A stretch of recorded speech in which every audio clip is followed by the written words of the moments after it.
ആയുർവേദ ഡോക്ടർമാർ ശസ്ത്രക്രിയ ചെയ്യാൻ പാടുണ്ടോ? ചെയ്യാം എന്നാണ് കേന്ദ്ര ആരോഗ്യ സംവിധാനങ്ങളുടെ നിലപാട്. പാടില്ല എന്ന് അലോപ്പതി ഡോക്ടർമാരുടെ സംഘടനയായ IMAയും പറയുന്നു. IMA ഇന്ന് രാജ്യവ്യാപകമായി ഈ വിഷയത്തിൽ പണിമുടക്ക് സമരം തന്നെ നടത്തി. ആയുർവേദ PG വിദ്യാഭ്യാസത്തിനുള്ള ഗസറ്റ് നോട്ടിഫിക്കേഷനായി സെൻട്രൽ കൗൺസിൽ ഓഫ് ഇന്ത്യൻ മെഡിസിനാണ് ഈ അനുമതി നൽകിയത്. ജനറൽ സർജറി വിഭാഗത്തിൽ 39 തരം ശസ്ത്രക്രിയകളിലും ഒഫ്താൽമോളജി ENT വിഭാഗങ്ങളിലായി 19 തരം ശസ്ത്രക്രിയകളിലും വിദ്യാർത്ഥികൾ പരിശീലനം നേടണം എന്നാണ് ഭേദഗതിയായി നിർദ്ദേശിച്ചിരിക്കുന്നത്. വലിയ എതിർപ്പ് ഇതിനകം തന്നെ അലോപ്പതി വിദഗ്ധർ ഇതിനെതിരെ അറിയിച്ചിട്ടുണ്ട്. ഇപ്പോഴും നേരത്തെ പറഞ്ഞതുപോലെ ഇന്നും അവർ പ്രതിഷേധ സമരങ്ങൾ നടത്തുകയും ചെയ്തു. എന്തിനാണ് ഇക്കാര്യത്തെ IMA എതിർക്കുന്നത്?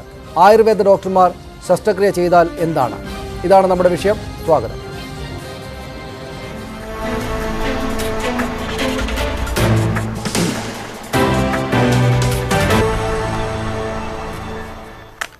ഡോക്ടർ ഫസൽ ഗഫൂർ പെരിന്തൽമണ്ണയിൽ നിന്ന് നമ്മോടൊപ്പം ഈ ചർച്ചയിൽ ചേരും.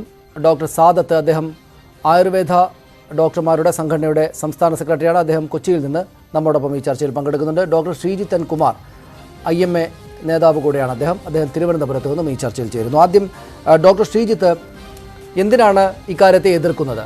കേന്ദ്ര ആരോഗ്യ മേഖലയിലെ വിദഗ്ധർ, അതുമായി ബന്ധപ്പെട്ട ഭരണ സംവിധാനങ്ങൾ എല്ലാം ചേർന്ന് ആലോചിച്ചെടുത്ത തീരുമാനമല്ലേ ഇത്?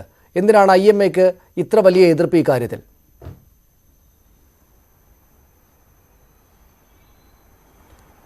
താങ്കൾ നേരത്തെ ഇവിടെ സൂചിപ്പിച്ചത് മാതിരി നവംബർ 20-ാം തീയതി central council for Indian medicine പ്രഖ്യാപിച്ച ഒരു ഉത്തരവ് പ്രകാരം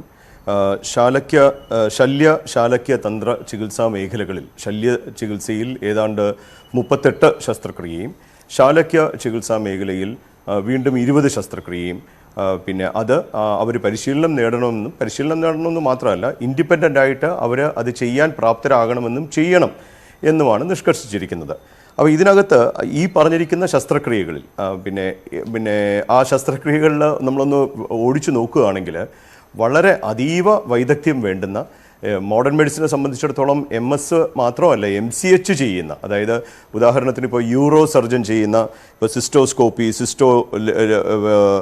പിന്നെ അതുപോലെ ഗ്യാസ്ട്രോ എൻട്രോളജിസ്റ്റ് ചെയ്യുന്ന കൊളിസിസ്റ്റക്ടമി, അതുപോലെ എല്ലാ തരത്തിലുള്ള ഹെർണിയ റിപ്പയർ, വയറ് തുറന്ന് ചെയ്യുന്ന ലാപ്രോട്ടമി, പിന്നെ സ്ക്ലീറോതെറാപ്പി, ലേസർ അബിലേഷൻ, അങ്ങനെ എല്ലാ 38 തരത്തിലുള്ള വളരെ സങ്കീർണമായ ശസ്ത്രക്രിയകളെല്ലാം ഇതിനകത്ത് സ്പെഷ്യാലിറ്റിയും സൂപ്പർ സ്പെഷ്യാലിറ്റിയും ചെയ്യേണ്ടുന്ന ശസ്ത്രക്രിയകൾ ഉൾപ്പെടുത്തിയിട്ടുണ്ട്. കണ്ണിലാണെന്നുണ്ടെങ്കിൽ കാറ്ററാക്റ്റിൻ്റെ വിവിധ തരത്തിലുള്ള സർജറി, ഫേക്കോ ഇമൾസിഫിക്കേഷൻ സർജറി, പല്ലിൻ്റെ ആണെങ്കിൽ പിന്നെ root canal treatment, dental extraction, അങ്ങനെ നിരവധി ശസ്ത്രക്രിയകൾ വന്നിട്ടുണ്ട്.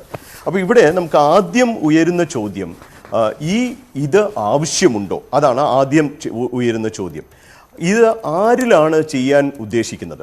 അപ്പോൾ നമുക്കറിയാം, നമ്മുടെ രാജ്യം പിന്നെ 47-ൽ നമുക്ക് സ്വാതന്ത്ര്യം ലഭിക്കുമ്പോൾ ഇന്ത്യയുടെ ശരാശരി പുരുഷായുസ് 30 വയസ്സാണ്. അതിൽ നിന്ന് ഇന്ന് നമ്മൾ 70 വയസ്സിലേക്ക് എത്തിയതിൽ നമുക്ക് വളരെ കൃത്യമായിട്ടുള്ളൊരു ആസൂത്രണം ഉണ്ടായിരുന്നു, ഒരു ശാസ്ത്രീയ അടിത്തറ ചികിത്സാ രീതികളിലുണ്ടായിരുന്നു. ആയുർവേദവും അതിൻ്റേതായിട്ടുള്ള സംഭാവനകൾ ചെയ്തിട്ടുണ്ട്. അപ്പോൾ ഈ എല്ലാ സിസ്റ്റംസും, ആയുർവേദമായാലും ആധുനിക വൈദ്യശാസ്ത്രവുമായി അതിൻ്റെ തനതായ വ്യക്തിത്വം നിലനിർത്തി പോന്നിട്ടുമുണ്ട്. ഇന്ന് ആദ്യം ഉയരുന്ന ചോദ്യം ഇതാണ്, ഇത്തരത്തിൽ ഒരു ശസ്ത്രക്രിയാ പരിശീലനത്തിന് ശേഷം ആരെയാണ് ഓപ്പറേറ്റ് ചെയ്യാൻ പോകുന്നത്? അത് പ്രധാനമായും ഇന്ത്യയിലെ ഗ്രാമീണരെയും പാവപ്പെട്ടവരെയും ആയിരിക്കാം. അപ്പോൾ MS-ഉം MCH-ഉം എടുത്ത ഡോക്ടർമാർ ഒരു വരേണ്യ വിഭാഗത്തെ ചികിത്സിക്കുമ്പോൾ പിന്നെ സാധാരണക്കാർക്ക് ഇത്തരത്തിലുള്ള ചികിത്സ മതിയോ? അതാണ് ഒന്നാമത്തെ കാര്യം. രണ്ടാമത്തെ കാര്യം, ഈ പറയുന്ന എല്ലാ പ്രൊസീജിയേഴ്സും മോഡേൺ മെഡിസിൻ്റെ ഭാഗമാണ്. അത് നമുക്കെല്ലാവർക്കും അറിയാവുന്നതാണ്. അപ്പോൾ അങ്ങനെയാണെങ്കിൽ ഈ പ്രൊസീജിയേഴ്സിൻ്റെ ട്രെയിനിങ് ആരാണ് നൽകേണ്ടത്? അപ്പോൾ ആധുനിക വൈദ്യ ചികിത്സകരായിരിക്കണം ഈ ട്രെയിനിങ് നൽകേണ്ടത്. ഇനി ഇത്തരത്തിലുള്ള ഒരു ചെറിയ ട്രെയിനിങ് കൊണ്ട് ഇത് ചെയ്യുവാനുള്ള പ്രാപ്തി അവർക്ക് കൈവരിക്കുമോ? അത് ഇല്ല എന്നത് നമ്മൾ മനസ്സിലാക്കണം. മാത്രവുമല്ല, ഈ സർജനെ സംബന്ധിച്ചിടത്തോളം ഏറ്റവും പ്രധാനം, കാരണം സാധാരണ സർജിക്കൽ പാർലേഴ്സിലൊരു ചൊല്ലുണ്ട്, it is more important to know when not to do a surgery than when to do a surgery. ശസ്ത്രക്രിയ എപ്പോൾ ചെയ്യാതിരിക്കണം എന്നുള്ള ആ ഒരു ക്ലിനിക്കൽ തീരുമാനം, മാത്രമല്ല നമ്മളൊരു ശസ്ത്രക്രിയ ചെയ്തു വരുന്നു എന്നിരിക്കട്ടെ, പെട്ടെന്ന് ഒരു രക്തക്കുഴൽ പൊട്ടിപ്പോകുന്നു, അല്ലെങ്കിൽ പെട്ടെന്ന് ഒരു ഉദര ഭാഗത്തൊരു പരിക്കേൽക്കുന്നു, കുടലിനൊരു പരിക്കേൽക്കുന്നു. അപ്പോൾ ആ അവസരത്തിൽ എന്ത് ചെയ്യണം? തുടർന്ന് ചെയ്യണമോ, നിർത്തണമോ? ഇത്തരത്തിലുള്ള സങ്കീർണമായ തീരുമാനങ്ങൾ, അതിനെയാണ് നമ്മൾ ക്ലിനിക്കൽ സ്കിൽ അല്ലെങ്കിൽ ക്ലിനിക്കൽ അപ്പോഴത്തെ ഒരു അക്യൂമെന്റ് വേണമെന്ന് വരുന്നത്. അത് ഉണ്ടാകുന്നത് ദീർഘനാളത്തെ പരിചയത്തിലും പരിശീലനത്തിലുമാണ്. അപ്പോൾ നമുക്ക് ഒരു സിസ്റ്റത്തിൽ, ആ സിസ്റ്റത്തിൽ അത് ഏത് സിസ്റ്റമോ ആകട്ടെ, ആ സിസ്റ്റത്തിലുള്ള ദീർഘനാളായിട്ടുള്ള ഇടപെടലുകൾ കൊണ്ടാണ് അത്തരത്തിൽ ഒരു അക്യൂമെന്റ് ഡെവലപ്പ് ചെയ്യുന്നത്. അതിനാണ് നമ്മൾ എപ്പോഴും ഒരു സീനിയർ സർജനെ നമ്മൾ ആശ്രയിച്ചു പോകുന്നത്. പിന്നെ മാത്രമല്ല, ഒരു ശസ്ത്രക്രിയ എന്ന് പറയുമ്പോൾ അത് കേവലം ഒരു സാധനം മുറിച്ചു മാറ്റുന്നതല്ല, അതൊരു ഡയഗ്നോസിസിൽ തുടങ്ങുന്നു. ഇത് പിന്നെ അതിനുവേണ്ട മരുന്നുകൾ നൽകേണ്ടതുണ്ട്, അതിനുവേണ്ട അനസ്തീഷ്യ നൽകേണ്ടതുണ്ട്, അഥവാ കോംപ്ലിക്കേഷൻസ് ഉണ്ടാവുകയാണെങ്കിൽ അത് ചികിത്സിക്കേണ്ടതുണ്ട്, വ്രണങ്ങൾ ഉണങ്ങുവാനുള്ള ആൻറ്റിബയോട്ടിക്കുകൾ നൽകേണ്ടതുണ്ട്. അതുകൊണ്ടാണ് ഒരു പൂർണ്ണമായിട്ടുള്ളൊരു സംവിധാനത്തിൻ്റെ ഒരു പിന്നെ ചികിത്സാ ശാഖ മാത്രമാണ് സർജറി. അതുകൊണ്ടാണ് IMA പറയുന്നത് ആയുർവേദ ഡോക്ടർമാർ സർജറി അഥവാ ചെയ്യണമെങ്കിൽ ഞാൻ ഒന്ന് പൂർത്തീകരിച്ചോട്ടെ, അവർ MBBS പൂർണ്ണമായി പരിശീലിച്ച ശേഷം, നിലവിൽ തന്നെ ആയുർവേദത്തിന് MBBSന് റിസർവേഷൻ ഉണ്ട്, അതിന് IMA എതിരല്ല. MBBS പൂർണ്ണമായി പരിശീലിച്ച ശേഷം, MSO MCHO പരിശീലിച്ച ശേഷം മാത്രം ജനങ്ങളെ സർജറി ചെയ്യണം. അത് ജനങ്ങളുടെ ആരോഗ്യത്തിന് അത്യന്താപേക്ഷിതമാണ് എന്ന് IMA വിവക്ഷിക്കുന്നു. ശരി, ഞാൻ തിരിച്ചു വരാം താങ്കളിലേക്ക്. ഡോക്ടർ ഫസൽ ഗഫൂർ, ഞാൻ താങ്കളിലേക്ക് വരാം. അതിനു മുമ്പ് ഡോക്ടർ സാദത്ത്, എന്താണ് ആയുർവേദ ഡോക്ടർമാരുടെ ഒപ്പം ആയുർവേദ ഡോക്ടർമാരുടെ സംഘടനയുടെ ഇക്കാര്യത്തിലെ നിലപാട്? അതായത് ആയുർവേദം മഹത്തായ ഒരു ചികിത്സാ ശാഖയാണ് നമ്മുടെ നാട്ടിൽ. അത് നിരവധി ആളുകൾക്ക് നിരവധി തലമുറകളായിട്ട് സ്വാസ്ഥ്യം നൽകുന്നൊരു ചികിത്സാ ശാഖയാണ്, മഹത്തായ ശാഖയാണ്. പക്ഷേ എന്തിനാണിത് തമ്മിൽ ഇങ്ങനെ സങ്കരമായിട്ട് പ്രയോഗിക്കാൻ വേണ്ടി പോകുന്നത്? അത് കേന്ദ്രത്തിൻ്റെ ഈ കാര്യത്തിലെ നിലപാട് ഗുണം തന്നെയാണോ ചെയ്യുക? തീർച്ചയായിട്ടും എനിക്ക് തോന്നുന്ന ഒരു ആമുഖമായി ഈ ഒരു വിഷയത്തെ സമീപിക്കുമ്പോൾ പറയേണ്ടത് ഇന്നത്തെ സമരം തന്നെയാണ്. വളരെ അനാവശ്യമായൊരു കാര്യത്തിന് വേണ്ടി, അതായത് ഡോക്ടർമാരെ സംബന്ധിച്ചുള്ള ഏറ്റവും പ്രധാനപ്പെട്ട വിഷയം സാധാരണക്കാരായ ജനങ്ങളുടെ ആരോഗ്യവും ജീവനും സംരക്ഷിക്കുക എന്നുള്ളതാണ്. ആ ഏറ്റവും ബേസിക് എത്തിക്സ്, ഒരു നൈതികതയുടെ പ്രശ്നമാണ്. ഈ ബേസിക് എത്തിക്സ് പൂർണ്ണമായും മറന്നുകൊണ്ട് സാധാരണക്കാരനായ ലക്ഷക്കണക്കിന് ആൾക്കാരെ ബുദ്ധിമുട്ടിച്ചുകൊണ്ട് ഇത്തരം ഒരു കാര്യത്തിന് വേണ്ടി സമരം ചെയ്യുന്ന മോഡല് തന്നെയാണ് യഥാർത്ഥത്തിൽ ഈ ഓർഡറിന്റെ ഒരു ആവശ്യകത ഊന്നിക്കാണിക്കുന്നത്. കാലങ്ങളായി ഇവിടെ നിലനിൽക്കുന്ന ഒരു വിഷയമുണ്ട്. ഇപ്പം ഈ മോഡേൺ മെഡിസിന്റെ ഭാഗത്ത് നിന്ന് തുടർച്ചയായി മറ്റ് സിസ്റ്റം ഓഫ് മെഡിസിൻസിൽ എന്തെങ്കിലും ഒരു ഇംപ്രൂവ്മെന്റോ ഡെവലപ്മെന്റോ വരുന്ന സമയത്ത് വളരെ ശക്തമായ അനാവശ്യമായ ഒരു പ്രചരണം അതിന് പിന്നിൽ അടിച്ചു വിട്ടുകൊണ്ട് ഇത്തരത്തിൽ സമരത്തിലേക്ക് പോവുകയാണ്. ഇപ്പൊ നാളെ അതിർത്തി കാക്കുന്ന പട്ടാളക്കാര് ഞങ്ങൾ നാളെ സമരം ചെയ്യുകയാണെന്ന് പറഞ്ഞാൽ എന്താവും അവസ്ഥ? അതിന് സമാനമാണ് ഇത്തരം അവശ്യ സർവീസുകൾ ചെയ്യേണ്ടത്. അപ്പം എത്തിക്സിന്റെയും നൈതികതയുടെയും പ്രശ്നങ്ങൾ പോലും ഉന്നയിക്കുന്ന ഒരു ചർച്ച ചെയ്യപ്പെടേണ്ട സമയത്താണ് ഈ ഓർഡർ നമ്മൾ ചർച്ച ചെയ്യപ്പെടുന്നത് എന്നുള്ളതാണ്. യഥാർത്ഥത്തിൽ എന്താണ് ഈ ഓർഡർ? നേരത്തെ പറഞ്ഞതുമാതിരി തന്നെ വളരെ സിസ്റ്റമാറ്റിക് ആയിട്ട് ഇപ്പൊ 5 വർഷത്തെ BAMS, bachelor of ayurvedic medicine and surgery എന്ന് പറയുന്ന കരിക്കുലത്തിനകത്ത് തന്നെ നമ്മൾ അനാറ്റമി, ഫിസിയോളജി, സർജറി അടക്കമുള്ള ട്രെയിനിങ്ങുകൾ, ആട്ടോപ്സി അടക്കമുള്ള കാര്യങ്ങൾ, ഡിസക്ഷൻ അടക്കമുള്ളവയൊക്കെ കഴിഞ്ഞിട്ട് ഞാൻ ഒരു BAMS വിദ്യാർത്ഥി പുറത്തു വരുന്നത്. ഒരു MBBS വിദ്യാർത്ഥിയുമായിട്ടുള്ള വ്യത്യാസം, അതായത് ഫാർമസിയുമായി ബന്ധപ്പെട്ട ഔഷധങ്ങളുമായി ബന്ധപ്പെട്ടുള്ള പഠനത്തിന്റെ വ്യത്യാസമായി. ഇത് കഴിഞ്ഞതിന് ശേഷം ശല്യം ശാലാക്യം, നമ്മുടെ ആയുർവേദത്തെ കുറിച്ച് 8 അംഗങ്ങളാണുള്ളത്. ആ 8 അംഗങ്ങളിൽ പെടുന്നതാണ് ഈ ശല്യം ശാലാക്യം. ശല്യത്തിന് സംസ്കൃതം ടൈം എന്ന് മാത്രം, അത് ജനറൽ സർജറി എന്നും ശാലാക്യത്തെ ENT, ഓഫ്താൽമോളജി, ഡെന്റൽ വിഭാഗത്തിൽ പെടുന്ന ഈ ഒരു 2 വിഭാഗത്തിലെ പ്രത്യേക സ്പെഷ്യലൈസേഷൻ കഴിഞ്ഞ 3 വർഷം പഠിച്ചവരും, അത് മൊത്തം 8.5 വർഷം പഠനം പൂർത്തിയാക്കിയവരും, ഇത്തരം കോഴ്സ് കഴിഞ്ഞ ഒരു കൃത്യമായ ട്രെയിനിങ്ങും അതിന്റെ തിയറി, പ്രാക്ടിക്കൽ അടക്കമുള്ള ട്രെയിനിങ് കോഴ്സുകൾ കഴിഞ്ഞിറങ്ങിയ വളരെ ലിമിറ്റഡ് ആയിട്ടുള്ള ആൾക്കാർക്ക് മാത്രം കൊടുക്കുന്ന ഒരു അവകാശം. ഞാൻ നേരത്തെ പറഞ്ഞത്, കേരളത്തിൽ തന്നെ നമ്മൾ പരിശോധിച്ച് 22,000-ഓളം ആയുർവേദ ഡോക്ടർമാരുണ്ടെങ്കിൽ വെറും 300-ഓളം വരുന്ന ഡോക്ടർമാരാണ് ഈ പറയുന്ന സ്പെഷ്യലൈസേഷൻ കഴിഞ്ഞ ആൾക്കാർ. അതിന് ജനറലൈസ് ചെയ്തുകൊണ്ട് നാളെ തന്നെ ഇന്ത്യയിലുള്ള, കേരളത്തിലുള്ള എല്ലാ ആയുർവേദ ഡോക്ടർമാരും നാളെ മുതൽ സർജറി ചെയ്യാൻ പോകുന്നതെന്ന് നിലവിളിച്ചുകൊണ്ട് ഇത്തരം ഒരു സമരത്തിലേക്ക് ഇറങ്ങി ജനങ്ങളെ വല്ല ബുദ്ധിമുട്ടിച്ചു എന്ന് പറയുന്നത് തന്നെ യഥാർത്ഥത്തിൽ ഈ ഒരു മേഖല, ഇപ്പൊ നമ്മുടെ ഒരു വൈദ്യ മേഖലയോട് ഉള്ള ഉത്തരവാദിത്വം എത്രത്തോളം ഉണ്ട് എന്ന് നമ്മൾ ഒരു വിനയപുരസ്കരം തന്നെ അത് പറയാതിരിക്കാൻ നിവൃത്തിയില്ലാത്തതുകൊണ്ട് സൂചിപ്പിക്കുന്നു മാത്രം. ഞാൻ ഈ പറഞ്ഞു വന്ന യഥാർത്ഥ ഈ ഓർഡറിന് ഒരു പശ്ചാത്തലമുണ്ട്. കേരളത്തിന് പുറത്തുള്ള ഒരു സംവിധാനം, കേരളവുമായി ബന്ധപ്പെടുത്തി അല്ല സത്യത്തിൽ ഇതിനെ നമ്മൾ ചർച്ച ചെയ്യുന്നത്. Banaras Hindu university India government ഒരു സ്ഥാപനമാണ്, വർഷങ്ങളായി നടന്നു വരുന്ന സ്ഥാനം. ബനാറസ് ഹിന്ദു യൂണിവേഴ്സിറ്റി, ജാംനഗർ സർവകലാശാല തുടങ്ങി കേരളത്തിന് അയൽ സംസ്ഥാനമായ കർണാടകവും മഹാരാഷ്ട്ര അടക്കമുള്ള സംസ്ഥാനങ്ങളിലൊക്കെ തന്നെ ആയുർവേദ കോളേജുകളിൽ സുസജ്ജമായ സർജറി തിയേറ്ററുകളുണ്ട്, സർജറി നടക്കുന്നുണ്ട്. ബനാറസ് ഹിന്ദു യൂണിവേഴ്സിറ്റിയിൽ തന്നെ സർജറി PGക്ക്, അതായത് ശല്യം PGക്കുള്ള ബേസിക് ക്വാളിഫിക്കേഷൻ എന്ന് പറയുന്നത് MBBS ആൻഡ് BAMS ആണ്. അവിടെ സർജന്മാർ പഠിച്ചിറക്കുന്ന BAMS പഠിച്ചവരും MBBS പഠിച്ചവരും സർജന്മാരായി പുറത്തു വിടുകയും ഒരേപോലെ ഇരുന്നവർ സർജറി ചെയ്യും, വർഷങ്ങളായിട്ട് സർജറി ചെയ്യുന്നത്. ഈ അനസ്തീഷ്യയുടെ കാര്യം പറയുമ്പോൾ തന്നെ നമുക്കൊരു ഈ അറിവില്ലായ്മയുടെ ഒരു ചർച്ച ഇവിടെ വരുന്നത്, പല സ്ഥലത്ത് ചർച്ച വരും. പക്ഷേ BHU ഒരു കോഴ്സ് ഉണ്ട്, സംജ്ഞാനാശ MD. ഇപ്പം അത് ഇല്ല, കഴിഞ്ഞ വർഷം വരെ ഉണ്ടായിരുന്ന ഒരു കോഴ്സ്. അനസ്തേഷ്യ MD ആണ്. BMS കഴിഞ്ഞ് അനസ്തേഷ്യ MD കഴിഞ്ഞ് MD കഴിഞ്ഞ ഡോക്ടർമാരോടെ വർക്ക് ചെയ്യുന്നുണ്ട്. അലോപ്പതി കോഴ്സ് കഴിഞ്ഞിട്ട് അലോപ്പതി അനസ്തേഷ്യ MD കഴിഞ്ഞ ഡോക്ടർമാരോടെ പ്രാക്ടീസ് ചെയ്യുന്നുണ്ട്. ഞാൻ പറഞ്ഞു വന്നത്, കേരളത്തിന് പുറത്ത് ഇത്തരത്തിലുള്ള നിരവധി സ്ഥാപനങ്ങളിൽ നിരന്തരമായി നടന്നു വരുന്ന ഇത്തരം ശസ്ത്രക്രിയകളെ അതിന് ചില സാങ്കേതിക പ്രശ്നമുണ്ട്. ഇപ്പം അനസ്തേഷ്യ കൊടുക്കുന്നതിലുള്ള ചില നിയമപ്രശ്നങ്ങൾ, അല്ലെങ്കിൽ ഒരു ഭൗതിക സാഹചര്യങ്ങൾ ഒരുക്കുന്നതിനുള്ള ചില നിയമപ്രശ്നങ്ങൾ, നേരത്തെ ഇവിടെ ചർച്ച ചെയ്ത എമർജൻസി മാനേജ്മെന്റിന്റെ സമയത്ത് കൊടുക്കേണ്ടി വരുന്നില്ല ആന്റിബയോട്ടിക്, ഇങ്ങനെയുള്ള നിയമപ്രശ്നങ്ങളെ പരിഹരിക്കുക എന്നുള്ളതാണ് ഈ ഉത്തരവ് കൊണ്ട് ഉദ്ദേശിക്കുന്നത്.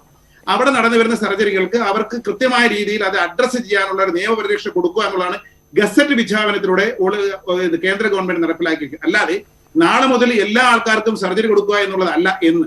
രണ്ട് ശുദ്ധായുർവേദം എന്ന രീതിയിലേക്ക് വളരെ സ്നേഹത്തോടെ എന്റെ ശ്രീധർ ഡോക്ടർ പണ്ട് പോലെ വളരെ കൃത്യമായി തന്നെ ആയുർവേദത്തിന് അതിന്റെ പിന്തുണ നൽകുന്ന വ്യക്തിയാണ്, അതറിയാം.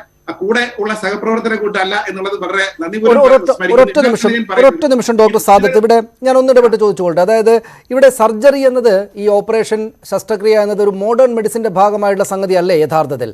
അതൊരു ഡോക്ടർ ശ്രീജിത്ത് ചൂണ്ടിക്കാണിച്ചതുപോലെ അത് അപ്പോൾ ഈ ശസ്ത്രം ഉപയോഗിച്ച് ചെയ്യുന്ന ക്രിയ മാത്രമല്ലോ, അതിന് തുടക്കത്തിലും അതിന് ശേഷവുമൊക്കെ ചികിത്സകളും മറ്റ് സംവിധാനങ്ങളും ഒക്കെ ആവശ്യമുള്ള ഒരു സങ്കീർണമായുള്ള പ്രോസസ്സല്ലേ? ആ പ്രോസസ്സിനകത്ത് യഥാർത്ഥത്തിൽ ആയുർവേദത്തിൻ്റെ സംവിധാനങ്ങളെ കൊണ്ട് മാത്രമായിട്ട് സാധിക്കുകയില്ലല്ലോ. അപ്പോൾ പിന്നെ അതൊരു സങ്കരം, ഈ വൈദ്യശാഖകൾ തമ്മിലുള്ള ഒരു കലർപ്പ് എന്ന നിലയിലേക്ക് പോവുകയില്ലേ?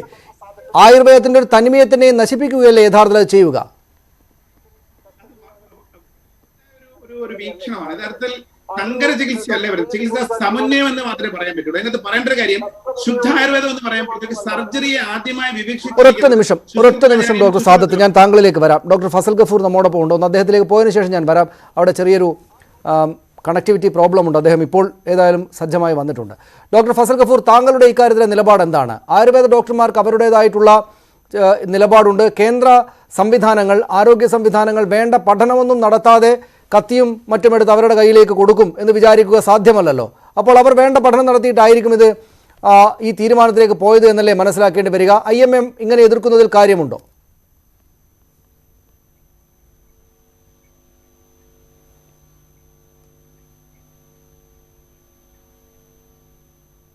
ചെറിയ സാങ്കേതിക പ്രശ്നമുണ്ട് അവിടെ.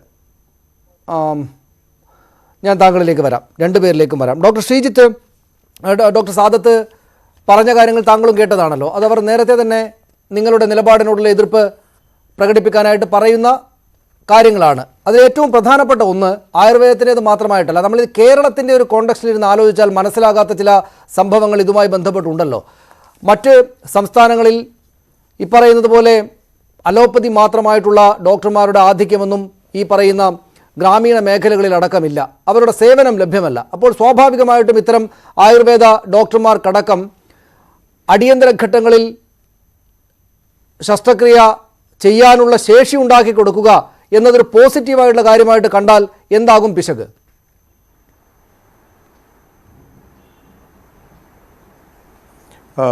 അല്ല, ഡോക്ടർ സാദത്തിൻ്റെ അടുത്ത സുഹൃത്താണെന്നുള്ള മാത്രമല്ല, അദ്ദേഹം സൂചിപ്പിച്ചതുമാതിരി ആയുർവേദവുമായിട്ട് IMAക്ക് യാതൊരു എതിർപ്പുമില്ല. പിന്നെ നമ്മുടെ തനതായിട്ടുള്ള ഒരു സിസ്റ്റം എന്നുള്ള രീതിയിൽ ആയുർവേദത്തിൻ്റെ പുരോഗതിക്ക് വേണ്ടി തീർച്ചയായും ഞങ്ങൾ ഒപ്പം നിന്നിട്ടുള്ളത്. മാത്രമല്ല IMAയും അതുപോലെ തന്നെ ആയുർവേദ മെഡിക്കൽ അസോസിയേഷനും ശാസ്ത്രീയമായിട്ടുള്ള പല പുരോഗമന സംരംഭങ്ങളിലും പിന്നെ അംഗങ്ങളുമാണ്. അപ്പം അതുകൊണ്ട് ഇത് ആയുർവേദവുമായിട്ടുള്ളൊരു തർക്കവുമായി കാണേണ്ട കാര്യമില്ല. ഞാൻ രണ്ട് കാര്യങ്ങളിൽ ഉത്തരം പറഞ്ഞുകൊള്ളട്ടെ. ഒന്ന്, നമുക്ക് ഇതിനോട് നമ്മൾ വൈകാരികമായി പ്രതികരിച്ചു.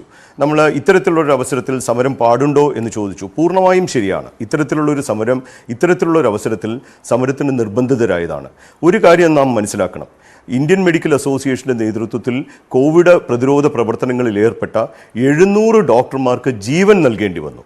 അപ്പോൾ സ്വന്തം ജീവൻ നൽകിപ്പോലും രാജ്യത്തിൻ്റെ ജനങ്ങൾക്ക് വേണ്ടിയിട്ട് സേവനം അനുഷ്ഠിക്കുവാൻ മുൻപോട്ട് വന്ന ഡോക്ടർ സമൂഹം എന്തുകൊണ്ട് ഇന്ന് കോവിഡും അതുപോലെ അത്യാഹിത വിഭാഗത്തെയും ഒഴിവാക്കി OP വിഭാഗം മാത്രം ബഹിഷ്കരിച്ചുകൊണ്ടുള്ളൊരു സമരം നടത്തുവാൻ നിർബന്ധിതരായി എന്നുള്ളതിൻ്റെ സാഹചര്യം നാം ആലോചിക്കണം.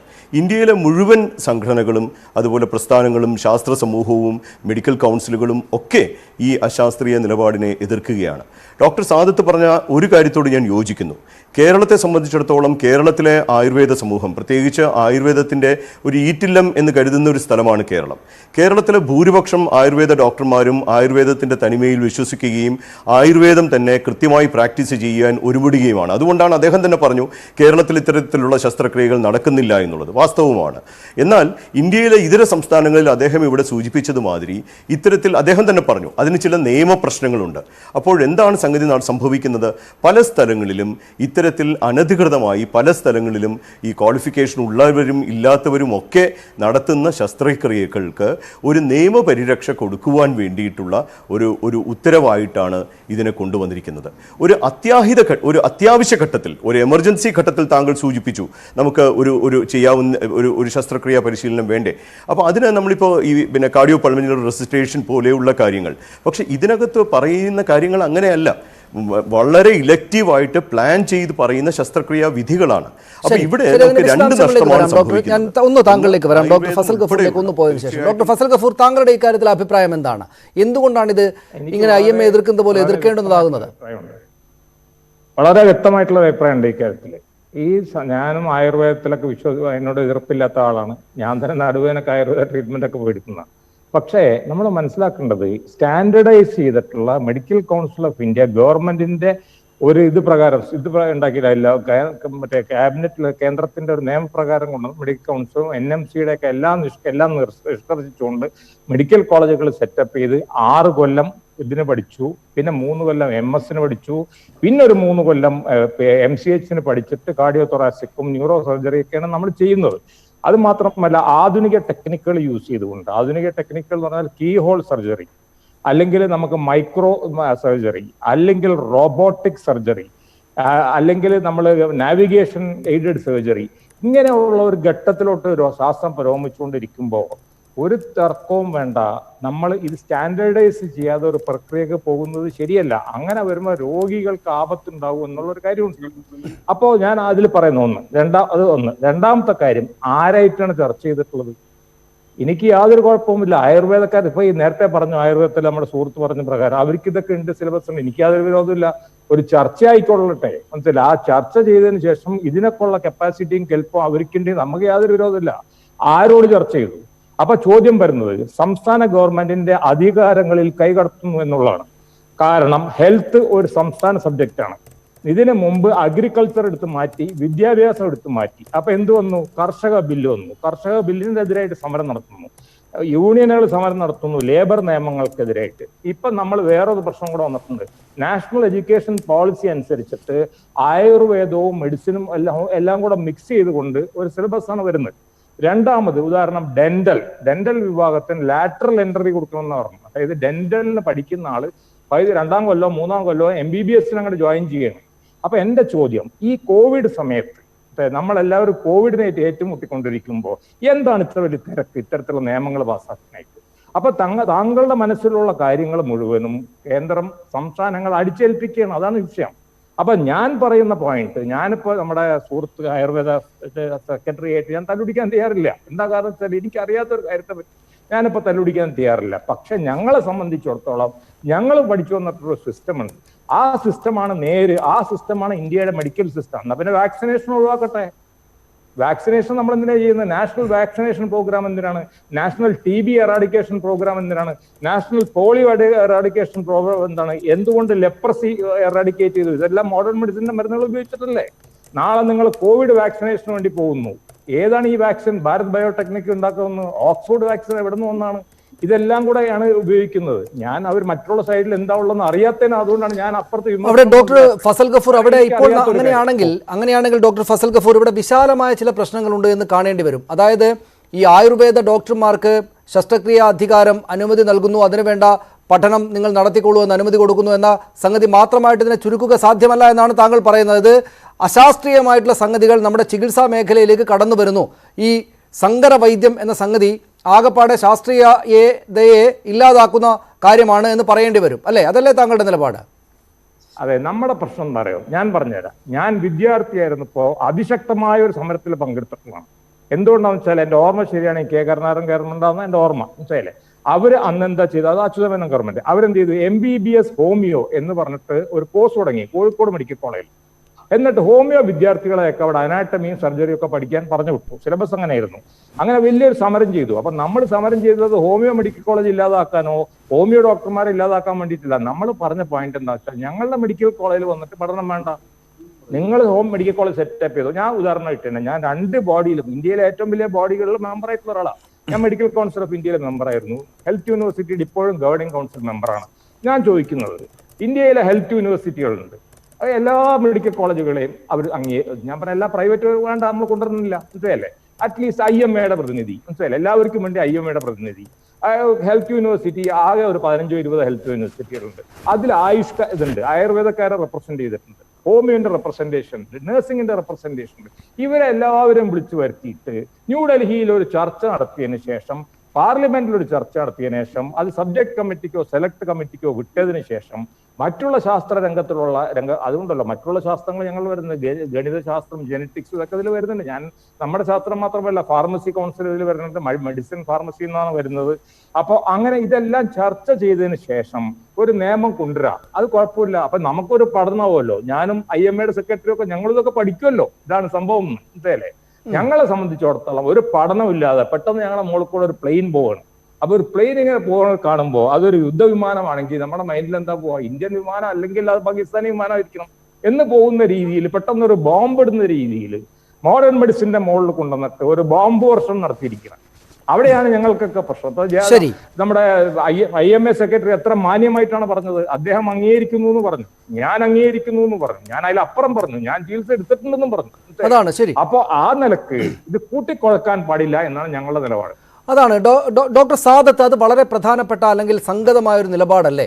അതായത് ആയുർവേദത്തോട് ആർക്കും എതിർപ്പില്ല. ആയുർവേദം മഹത്തായ ഒരു ചികിത്സാ ശാഖയാണ്, പ്രത്യേകിച്ചും നമ്മുടെ ഒരു പാരമ്പര്യമായിട്ടുള്ളൊരു ഒരു വളരെ മഹത്തായ ഒരു സംവിധാനമാണ്. പക്ഷേ നേരത്തെ IMAയുടെ ഒരു ബുക്ക്ലെറ്റ് വായിച്ചപ്പോൾ അതിനകത്ത് അവർ ചൂണ്ടിക്കാണിച്ചൊരു കാര്യം വളരെ പ്രസക്തിയുള്ളതാണല്ലോ എന്ന് തോന്നി. അതായത് ഇപ്പോൾ തന്നെയും MBBSന് ചേരാനാകാത്ത ആളുകളിൽ കുട്ടികളാണ് കൂടുതലായിട്ടും ആയുർവേദത്തിലേക്ക് വരുന്നത്. ആ മേഖലയിൽ പക്ഷേ അവരുടെ പഠനകാലത്ത് നല്ല സ്കില്ല് നേടുകയാണ്. പക്ഷേ അവർക്ക് ഈ സർജറിക്കുള്ള ശസ്ത്രക്രിയക്കുള്ള അനുമതി കിട്ടുമ്പോൾ സ്വാഭാവികമായിട്ടും അവർ ആ ഭാഗത്തേക്ക്, ആയുർവേദത്തിൻ്റെ തനിമയാർന്ന ഭാഗത്ത് ഇല്ലാത്ത ഈ പ്രത്യേക സംവിധാനത്തിൻ്റെ ഭാഗത്തേക്ക് അവരെല്ലാവരും കൂടി അങ്ങ് പോവുകയും കാലക്രമത്തിൽ ആയുർവേദം എന്ന ചികിത്സാ സംവിധാനം, ചികിത്സാ രീതി നൂറ്റാണ്ടുകളായിട്ടുള്ള രീതിയിൽ നിന്ന്, അതിൻ്റെ തനിമയിൽ നിന്ന് കാര്യങ്ങൾ വിട്ടുപോവുകയും ചെയ്യും. അത് ഈ MBBSൻ്റെയും മോഡേൺ മെഡിസിൻ്റെയും ഒക്കെ ഒരു മറ്റൊരു ഭാഗം മാത്രമായി മാറുന്ന സാഹചര്യം ഉണ്ടാവുകയില്ലേ? ആത്യന്തികമായിട്ട് ആയുർവേദത്തിന് കൂടെ, ആ മേഖലയ്ക്ക് കൂടെ ദോഷം ചെയ്യുന്നൊരു നിലപാടാണ് ഇത് എന്ന് കണ്ടാൽ തെറ്റാകുമോ? ആദ്യം തന്നെ എന്തായാലും ബഹുമാനായ ശ്രീജിത്തും നമ്മുടെ ഗഫൂർ സാർ പറഞ്ഞ ആയുർവേദത്തോട് കാണിച്ച ഒരു അനുകൂല നിലപാടിന് വളരെ നന്ദി. അത് സ്ഥിരമായി അവർ ആ നിലപാടുകാർ തന്നെയാണ്.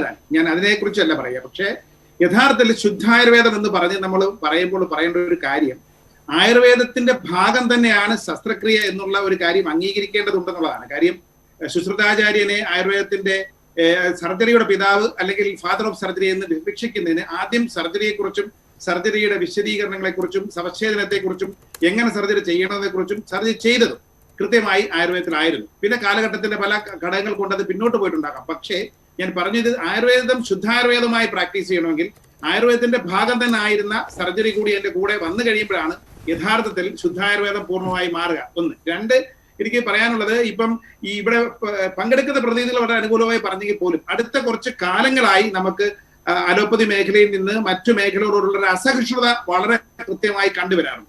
എപ്പോഴൊക്കെ ആയുർവേദ മേഖലയ്ക്ക് അല്ലെങ്കിൽ മറ്റു മേഖലയ്ക്ക് ഒരു പ്രാധാന്യം വരുന്ന ഘടകങ്ങളിലൊക്കെ വളരെ ശക്തമായ പ്രതിരോധം. ഒരു 1-2 ഉദാഹരണങ്ങൾ ഞാൻ പറയാം. ഇപ്പൊ ഈ കോവിഡിന്റെ ചികിത്സയുമായി ബന്ധപ്പെട്ട് വന്ന സമയത്ത് ഈ ആയുഷ് ഡിപ്പാർട്ട്മെന്റും ആയുർവേദം പൂട്ടിക്കെട്ടണമെന്ന് ഇപ്പോഴത്തെ IMAയുടെ ഒരു പ്രതിനിധി ഇതേപോലെ ആരോഗ്യവകുപ്പ് മന്ത്രിയുള്ള ഒരു വേദിയിൽ വന്ന്, ഇത് ഫസൽ ഗഫൂർ സാറും ആ പരിപാടിയിൽ ഉണ്ടായിരുന്നു, വേദിയിൽ വന്ന് പ്രഖ്യാപിച്ചതാണ്. അപ്പൊ ഇത്തരത്തിൽ വളരെ അശാസ്ത്രീയമാവും, വളരെ എന്താ പറയാ മതമൗലികവാദത്തിന് തുല്യമായ ശാസ്ത്ര മൗലികവാദം പറയുന്ന നിലപാടാണ് മുമ്പിലുള്ളത്. ഒന്ന് രണ്ട് കാര്യങ്ങൾ പറയാതിരിക്കാൻ കഴിയില്ല. കാര്യം ഇപ്പം RCCയിൽ ഒരു ആയുർവേദ വിങ് തുടങ്ങി ഒരു 10 വർഷങ്ങൾക്ക് മുമ്പ്, വളരെ ഗുണകരമായി മാറി. അവിടുത്തെ എന്താ പറയാ നമ്മുടെ കീമോതെറാപ്പി പോലുള്ള ചികിത്സ ചെയ്യുന്നവർക്ക് കുറച്ച് ഗുണകരമായ മാറ്റങ്ങൾ, വളരെ പോസിറ്റീവായ അപ്രോച്ച് വന്നപ്പോൾ അതിനെ വളരെ കൃത്യമായി ഇടപെട്ടുകൊണ്ട് അതിനെ നിർത്തലാക്കുന്ന ഒരു സാഹചര്യം ഉണ്ടായി. BAMSന് സിലബസിനകത്ത് ആയുർവേദം സർജറി ഉണ്ട്, അത് വർഷങ്ങളായി നടന്നു വരികയാണ്. 78 വന്ന കോഴ്സ് കഴിഞ്ഞ് 86 മുതൽ നടന്നു വരുന്നതിന് ഒരു 5 വർഷങ്ങൾക്ക് മുമ്പ് കഴിഞ്ഞ UDF സർക്കാരിനെ സമീപിച്ചുകൊണ്ട് അത് നിർത്തലാക്കുന്ന സാഹചര്യം ഉണ്ടായി. AMA അതിന് കേസിന് ഹൈക്കോടതിയിൽ കേസിന് പോവുകയും അതിന് ആദ്യം സിംഗിൾ ബെഞ്ചും ഡിവിഷൻ ബെഞ്ചും വിധി പ്രഖ്യാപിച്ചു BAMS വിദ്യാർത്ഥികൾക്ക് ട്രെയിനിങ് കൊടുത്തിരിക്കണമെന്ന്. കാര്യം കേരളത്തിലെ ആയുർവേദ കോളേജുകളിൽ സർജറി പോസ്റ്റിങ്ങിന് വേണ്ടിയുള്ള പോസ്റ്റുകളുണ്ട്, ഡോക്ടർമാരുണ്ട്. ഹൈക്കോടതി നൽകിയ കുറച്ച് നിരീക്ഷണങ്ങളുണ്ട്, വളരെ ശ്രദ്ധേയമാണ്. ഇത്തരത്തിലുള്ള ശാസ്ത്ര മേഖലയിൽ വളർന്നു വരുന്ന ശാസ്ത്രഭാഗങ്ങളും ഈ പഠനങ്ങളും ഒന്നും തന്നെ ആരുടെ കുത്തകകളല്ല, അത് എല്ലാവരും പഠിക്കേണ്ടതാണ്. രണ്ടാമതൊരു വാദം പറഞ്ഞു, വിദ്യാർത്ഥികള് അത്തരം കണ്ടു കഴിഞ്ഞാൽ, ആയുർവേദ വിദ്യാർത്ഥി കണ്ടു കഴിഞ്ഞാൽ രോഗിയുടെ സ്വകാര്യത നഷ്ടപ്പെടും. അപ്പോൾ കോടതി നിരീക്ഷിച്ചത് MBBS വിദ്യാർത്ഥി സർജറി കാണുമ്പോൾ ഇതേപോലത്തെ സ്വകാര്യത നഷ്ടപ്പെടുമെങ്കിൽ ഒരിക്കലും ആയുർവേദ വിദ്യാർത്ഥി കണ്ടാലും ഒരു സ്വകാര്യത നഷ്ടപ്പെടാൻ പോകുന്നില്ല എന്ന് പറഞ്ഞു. ഞാൻ പറഞ്ഞു വന്നത് ഇതേപോലെ തന്നെ കോലൊക്കേഷൻ സംവിധാനം കേന്ദ്ര ഗവൺമെന്റ് നടപ്പിലാക്കിയതാണ്. ഒരു കുടക്കീഴിൽ എല്ലാ സിസ്റ്റവും ആയുർവേദം, ആയുർവേദം, അലോപ്പതി. അതിന്റെ ഡോക്ടർ സാദത്ത്, അതിന്റെ ഈ സങ്കര വൈദ്യത്തിന്റെ വിശദാംശങ്ങളിലേക്ക് പോകുന്നതിന് മുമ്പ് ഞാൻ ഈ ശസ്ത്രക്രിയയുമായി ബന്ധപ്പെട്ട ഒരു കാര്യം കൂടി ചോദിച്ചു കൊള്ളട്ടെ ഡോക്ടർ സാദത്ത്. അതായത് ഈ ശസ്ത്രക്രിയയുമായി ബന്ധപ്പെട്ട് ഇതിനകം ലോകത്തെമ്പാടും തന്നെയും വളരെ ആധുനികമായിട്ടുള്ള അതിന്റെ ടേംസ് അടക്കം, അതിന്റെ സംബോധനാ പദങ്ങളടക്കം ഈ മോഡേൺ മെഡിസിനുമായി ബന്ധപ്പെട്ടല്ലേ ഉള്ളത്. അതിന് ഉപയോഗിക്കുന്ന ഏറ്റവും നിസ്സാരമായി, എനിക്ക് ഈ മേഖലയിൽ ഒരു അറിവുമില്ല, പക്ഷേ ഞാൻ എൻ്റെ ഒരു സാധാരണ മനുഷ്യൻ്റെ ലോജിക്ക് എന്ന നിലയ്ക്ക് ചോദിക്കുകയാണ്. ഇതിൻ്റെ ഈ ഏറ്റവും സൂക്ഷ്മമായിട്ടുള്ള ആയുധം തൊട്ട് ഏറ്റവും സങ്കീർണമായിട്ടുള്ള യന്ത്ര സംവിധാനങ്ങൾ വരെയും ഈ മോഡേൺ മെഡിസിൻ്റെ ഭാഷയ്ക്കകത്ത് ഉപയോഗിക്കപ്പെട്ട പദങ്ങളാലൊക്കെ വിശേഷിപ്പിക്കപ്പെടുന്നതല്ലേ.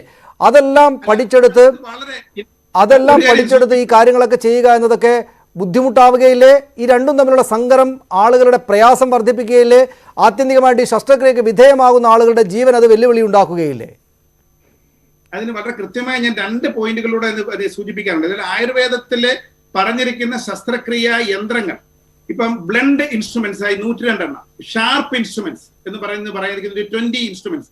അതിന്റെ യഥാർത്ഥത്തിലുള്ള അതിനകത്ത് വന്നേക്കുന്ന ഒരു കാലഘട്ടത്തിന്റെ മാറ്റം എന്ന രീതിയിൽ പറയാവുന്ന മോഡിഫിക്കേഷൻ ആൻഡ് അഡാപ്റ്റേഷൻസ് മാത്രമാണ് ഇപ്പൊ ഉപയോഗിക്കുന്ന പ്രാഥമിക ഉപകരണങ്ങൾ. നമുക്കിപ്പം ഇതിൽ തന്നെ ആയുർവേദത്തില് ശസ്ത്രക്രിയയെ സംബന്ധിച്ചുള്ള വളരെ കൃത്യമായ നിർദ്ദേശങ്ങൾ തന്നെയാണ് ഉള്ളത്. ഇപ്പൊ ഛേദനം, എക്സിഷൻ, ഭേദനം, ഇൻസിഷൻ, ലേഖനം, സ്ക്രാപ്പിംഗ്, വൈദ്യം, പഞ്ചറിംഗ്, ഏഷണം, പ്രോബിംഗ്, ആഹാര്യം, എക്സ്ട്രാക്ഷൻ, വിസാർവ്യം, ഡ്രെയിനിങ്, സീവിയം, സ്യൂച്ചറിംഗ്, ഇത്രമാത്രം കൃത്യമായി ശാസ്ത്രക്രിയയിൽ ഇപ്പൊ എന്തൊക്കെ ഉപയോഗിക്കുന്നു ആ കാര്യങ്ങൾ വളരെ കൃത്യമായി പ്രതിപാദിച്ചിരുന്നത് ആയുർവേദത്തിലാണ്. ഇത് തന്നെയാണ് ഇപ്പോഴത്തെ ബേസിക് സംഭവങ്ങൾ പറയുന്നത്. രണ്ടാമതിനകത്ത് പറയേണ്ട ഒരു പ്രധാനപ്പെട്ട ഘടകം എന്ന് വെച്ചാൽ ശസ്ത്രക്രിയ എന്ന വാക്ക് പോലും ആയുർവേദത്തിലല്ലേ ആദ്യം വന്നത്. ഈ ശസ്ത്രക്രിയ എന്ന വാക്ക് എവിടെ വന്നത്? സുശ്രുത സംഹിതയാണ് വന്നത്. ഞാൻ അതിലേക്ക് പോകുന്നില്ല. പക്ഷെ രണ്ടാമത് നമ്മളിപ്പോ ഫലത്തിൽ പറയുമ്പോൾ ഞാൻ പറഞ്ഞു വരുന്നുണ്ട്, BH പോലെയുള്ള സ്ഥലങ്ങളിലായാലും കേരളത്തിന് പുറത്തുള്ള സ്ഥലങ്ങളിലൊക്കെ വളരെ സക്സസ്ഫുൾ ആയിട്ട് പ്രാക്ടീസ് ചെയ്യുന്നുണ്ടെങ്കിൽ ഈ ട്രെയിൻ ചെയ്തവർ ചെയ്യുന്നതിൽ എന്ത് തെറ്റെന്നാണ് മനസ്സിലായത്. ബസൽ ഗഫൂർ സാർ തന്നെ പറഞ്ഞൊരു കാര്യമുണ്ട്, ഇവിടെ ഇപ്പോൾ ലാപ്രോസ്കോപ്പി സർജറിയും ഇതേപോലെ റോബോട്ടിക് സർജറിയുടെ കാലഘട്ടത്തിലേക്ക് പോകുന്നു. ഇപ്പൊ ഞാൻ പഠിച്ചത് 30 കൊല്ലം മുമ്പ് തിരുവനന്തപുരം ആയുർവേദ കോളേജിലാണെങ്കിൽ ആ സമയത്ത് തിരുവനന്തപുരം മെഡിക്കൽ കോളേജ് കണ്ട ആരും ലാപ്രോസ്കോപ്പി സർജറി കണ്ടിട്ടില്ല. ആ ഡോക്ടർമാർ ബേസിക് നോളജ് ഉള്ള സർജന്മാര്, രണ്ടാമത് ഈ മേഖലയിൽ വന്ന വൈവിധ്യമാർന്ന ചേഞ്ചസ്, സയൻസിന്റെ ഡെവലപ്മെന്റിനെ ട്രെയിൻ ചെയ്തിട്ടാണ് അവര് ആ ഒരു സർജറിയിലേക്ക് മാറി. റോബോട്ടിക് സർജറി പുതുതായി ചെയ്യുകയാണ്. അപ്പം ഇതിന് ആവശ്യമായ ട്രെയിനിങ് ഡോക്ടർമാർക്ക് കൊടുത്തു കഴിഞ്ഞാൽ തീർച്ചയായും അത് ചെയ്യാൻ കഴിയുന്നത് യാതൊരു സംശയമില്ല. ശരി, ഞാൻ തിരിച്ചു വരാം ഡോക്ടർ സാദത്ത് താങ്കളിലേക്ക്. ഡോക്ടർ ഫസൽ ഗഫൂർ, ഞാൻ താങ്കളിലേക്കും വരാം. ഡോക്ടർ ശ്രീജിത്ത്, ഒരു ചെറിയ ഇടവേള, അതിനുശേഷം ഞാൻ താങ്കളിലേക്കാണ് വരിക. ഇടവേളയിൽ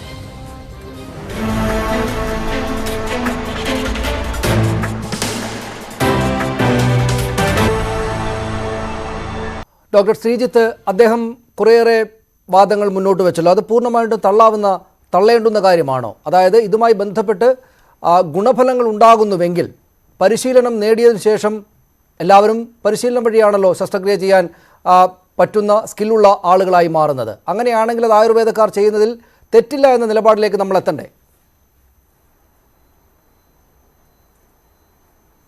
അല്ല, ഇതിനകത്ത് നമ്മൾ പറയുന്നത് എന്താണ്, പരിശീലനം നേടുവാൻ തന്നെ ഒരു ബേസിക് ക്വാളിഫിക്കേഷൻ ഉണ്ട്. നിലവിൽ നമുക്കറിയാം, ശസ്ത്രക്രിയ ചെയ്യണമെങ്കിൽ, പ്രത്യേകിച്ച് ഇതിൽ പ്രതിപാദിച്ചിരിക്കുന്ന തരത്തിലുള്ള സങ്കീർണമായ ശസ്ത്രക്രിയകൾ ചെയ്യണമെങ്കിൽ ഇത് ആരിലാണ് ചെയ്യാൻ പോകുന്നത്? ഇത് നമ്മൾ മനുഷ്യരുടെ മുകളിലല്ലേ ചെയ്യുന്നത്. അപ്പം മനുഷ്യരെ നമ്മൾ ശസ്ത്രക്രിയ ചെയ്യണമെങ്കിൽ, ഇപ്പം ഞാനും താങ്കളും ഉൾപ്പെടെയുള്ള ഒരാൾ ഒരു കാറ്ററാക്ട് സർജറി ചെയ്യണമെങ്കിൽ തന്നെ ഏറ്റവും വൈദഗ്ധ്യമുള്ള സ്ഥാപനവും ഡോക്ടറെയും എന്തുകൊണ്ടാണ് നമ്മൾ തേടിപ്പോകുന്നത്? പക്ഷേ അത്രത്തോളം അറിവോ അല്ലെങ്കിൽ അത്രത്തോളമുള്ള പ്രാപ്തിയോ അതിനുള്ള കഴിവോ ഇല്ലാത്ത ആളുകളുമുണ്ടല്ലോ. അപ്പോൾ അവർക്ക് നമ്മൾ ആര് ശസ്ത്രക്രിയ ചെയ്യണം എന്നുള്ളതാണ് നമ്മൾ ഈ ചർച്ച ചെയ്തുകൊണ്ടിരിക്കുന്നത്. അപ്പോൾ ശസ്ത്രക്രിയ ചെയ്യാനായിട്ട് തീർച്ചയായിട്ടും പരിശീലനം നേടണം, അതിനകത്ത് യാതൊരു സംശയവുമില്ല. ഇവിടെ നമുക്ക് അങ്ങനെ ഒരു സെലക്ഷൻ സാധ്യമാണ്. അതായത് ഇവിടെ എന്തിനാണ് ആയുർവേദ ഡോക്ടർമാർ ഇത് ചെയ്യുന്നത്? പരിശീലനമുള്ള നമ്മുടെ ഡോക്ടർമാരുണ്ടല്ലോ, MBBS ഡോക്ടർമാരുണ്ടല്ലോ എന്ന നിലപാട് ഇവിടെ കേരളത്തിൽ സാധ്യമാണത്. പക്ഷേ കേരളത്തിന് പുറത്ത് പല സംസ്ഥാനങ്ങളിലും ഒരു വിഭാഗത്തിലും പെട്ട ഡോക്ടർമാർ പോലും ഇല്ലാത്ത ഇടത്ത് ഇതൊരു ഗുണകരമായ കാര്യമാവുകയില്ലേ? അപ്പോൾ പിന്നെ IMA രാജ്യവ്യാപകമായിട്ട് സമരം ചെയ്ത് എതിർത്താൽ അത് ദോഷമല്ലേ ചെയ്യുക എന്ന ചോദ്യമുണ്ട്.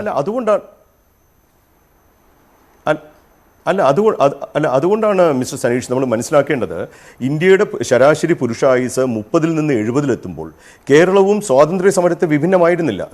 പിന്നെ സ്വാതന്ത്ര്യം ലഭിക്കുമ്പോൾ എന്തുകൊണ്ടാണ് കേരളത്തിൽ നമുക്ക് ഈ പുരോഗതി ലഭിക്കാൻ സാധിച്ചത്? എന്തുകൊണ്ട് തമിഴ്നാട്ടിൽ പുരോഗതി നടന്നു? അപ്പോൾ നമുക്ക് ഹെൽത്തിനകത്ത് കൂടുതൽ ഇൻവെസ്റ്റ്മെൻറ്റ് കൊണ്ടുവരണം, കൂടുതൽ ട്രെയിനിങ് കൊണ്ടുവരണം. 40-ൽ നിന്ന് നമ്മൾ 400-ലധികം മെഡിക്കൽ കോളേജുകളിലേക്ക് എത്തിയിട്ടുണ്ട്. ശസ്ത്രക്രിയയെ സംബന്ധിച്ചിടത്തോളം ഇന്ത്യയിലെ എല്ലാ പൗരനും ഗുണനിലവാരമുള്ള ശസ്ത്രക്രിയ നൽകുവാനുള്ള സംവിധാനം നൽകുവാൻ നമ്മുടെ രാജ്യം പ്രാപ്തമാണ്. ഇന്ന് തന്നെ ഇന്ത്യൻ ആർമിയിൽ സിയാച്ചിനിൽ പോലും നമുക്ക് ഡോക്ടർമാരെ എന്തുകൊണ്ട് ലഭിക്കുന്നു? അപ്പം അത്തരത്തിലുള്ളൊരു റിക്രൂട്ട്മെൻറ്റ് വ്യവസ്ഥ നമ്മൾ കൊണ്ടുവരണം.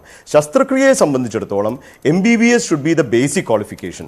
ആയുർവേദമുള്ളവരും MBBS പരിശീലിച്ച ശേഷം MSO മറ്റ് പരിശീലനങ്ങളോ നൽകുന്നത് നല്ലതാകാം. പക്ഷേ MBBS പരിശീലനം ഇല്ലാതെ, കാരണം ഞാൻ നേരത്തെ സൂചിപ്പിച്ചതുമാതിരി ഒരു ശസ്ത്രക്രിയ എന്ന് പറയുമ്പോൾ എന്തെങ്കിലും ഒരു ഭാഗം മുറിച്ചു മാറ്റുന്നതല്ല, അതിൻ്റെ ഒരു ഡയഗ്നോസിസ് വേണം. അപ്പോൾ ഡയഗ്നോസ് ചെയ്യുന്ന ഒരു സിസ്റ്റം, ഇപ്പം മോഡേൺ മെഡിസിൻ്റെ ഡയഗ്നോസിസ് അല്ല ആയുർവേദ ഡയഗ്നോസിസ്. ആയുർവേദത്തിൻ്റെ ഒരു ഡിസീസ് കോൺസെപ്റ്റ് വേറെയാണ്, ആധുനിക വൈദ്യശാസ്ത്രത്തിൻ്റെ ഡിസീസ് കോൺസെപ്റ്റ് വേറെയാണ്. ആർക്ക് ശസ്ത്രക്രിയ വേണമെന്ന് ആധുനിക ശാസ്ത്രം തീരുമാനിക്കുന്നതും ആയുർവേദം തീരുമാനിക്കുന്നതും രണ്ട് രീതിയിലാകാം. മാത്രമല്ല, ഞാൻ നേരത്തെ സൂചിപ്പിച്ചു, ശസ്ത്രക്രിയ എന്ന് പറയുന്നത് ഒരു പ്രൊസീജിയർ അല്ല, ഒരുപാട് കാര്യങ്ങൾ അതുമായിട്ട്, മരുന്നുകളായാലും ഡോക്ടർമാരായാലും ഒരു വലിയ ടീം തന്നെ അതുമായി ബന്ധപ്പെട്ട് നിൽക്കുന്നുണ്ട്.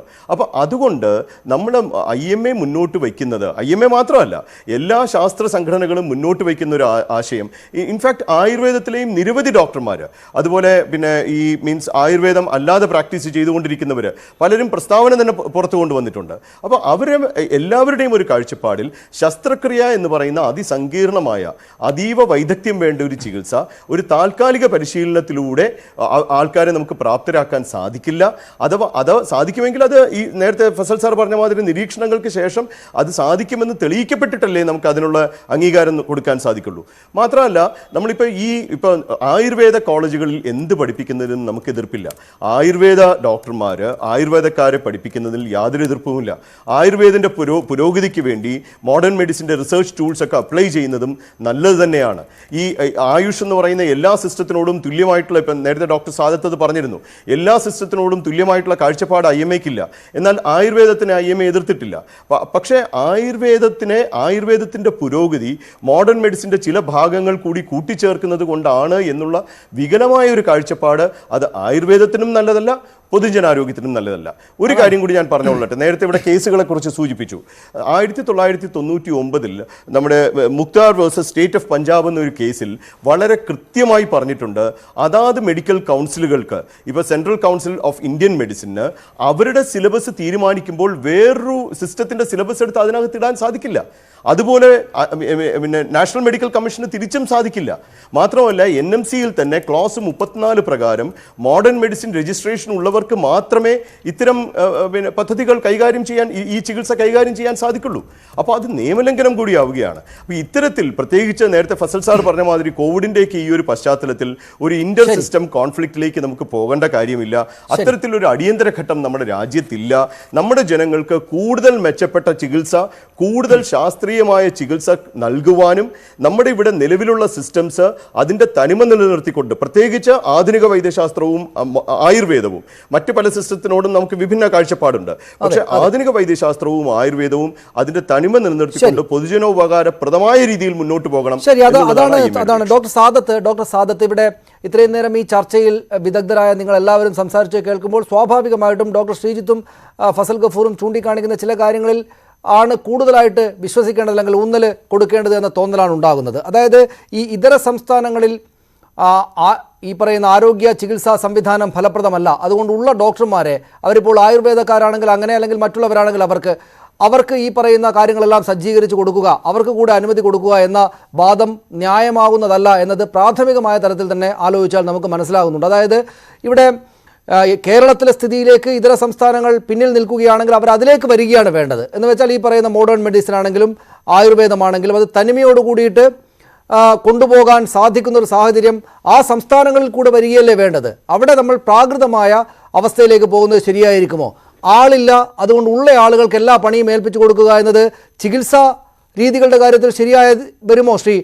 ഡോക്ടർ സാദത്ത്, യഥാർത്ഥത്തിൽ ആയുർവേദ ഡോക്ടർമാരാണ്, അവരുടെ സംഘടനയാണ് ഇപ്പോഴത്തെ ഈ സങ്കര വൈദ്യ സംവിധാനങ്ങളെ എതിർക്കേണ്ടത് എന്ന തോന്നൽ ഉണ്ടാകേണ്ടതല്ലേ? എനിക്ക് തോന്നുന്നു വളരെ ഈ ചർച്ച യഥാർത്ഥത്തിൽ ഈ ഉത്തരവും ഈ ചർച്ചയും രണ്ട് വഴിക്കാണ് പോകുന്നതെന്നുള്ളതാണ്. യഥാർത്ഥത്തിൽ വടക്കേന്ത്യൻ സംസ്ഥാനങ്ങളിലെ ഡോക്ടർമാരെ കുറവ് പരിഹരിക്കാനല്ല ഈ ഉത്തരവ് വന്നിരിക്കുന്നത്.